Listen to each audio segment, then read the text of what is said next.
તો આ જગતનો બનાવવા વાળો કોઈક છે અને એને આપણે ઈશ્વર કહીએ છીએ.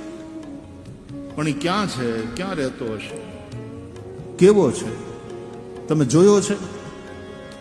એટલે આપણે સ્વીકાર કરીએ છીએ, આપણે માનીએ છીએ, પણ આપણે જાણીએ છીએ? આપણે અનુમાન તો કરીએ છીએ કે આ સૃષ્ટિ છે એટલે એનો બનાવવા વાળો કોઈક હશે જરૂર.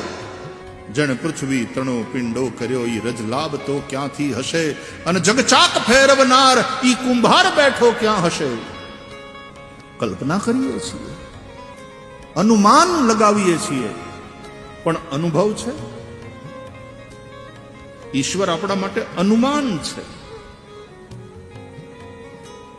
પણ અનુભવ તો થાય. એ અનુમાન અનુભવ ત્યારે બને જ્યારે જીવનમાં કોક હનુમાન આવે. એટલે હનુમાન જેવો સદગુરુ આવે. શ્રી ગુરુ ચરણ સરોજ રજ નિજ મન મુકુર સુધાર, બર નવ રઘુબર બિમલ જસ જોદાયક ફલચાર, બુદ્ધહીન તનુ જાનિકે સુમિરો પવન કુમાર, બલ બુદ્ધિ વિદ્યા દેહુ મોહી હરહુ કલેશ વિકાર. જય હનુમાન જ્ઞાન ગુણ સાગર, જય કપીશ તિહુ લોક ઉજાગર, રામ દૂત અતુલિત બલ ધામા, અંજની પુત્ર પવન સુત નામા. કોઈ હનુમાન જેવો સદગુરુ આવે તો ઈશ્વર જે અનુમાન છે એ અનુભવ બની શકે.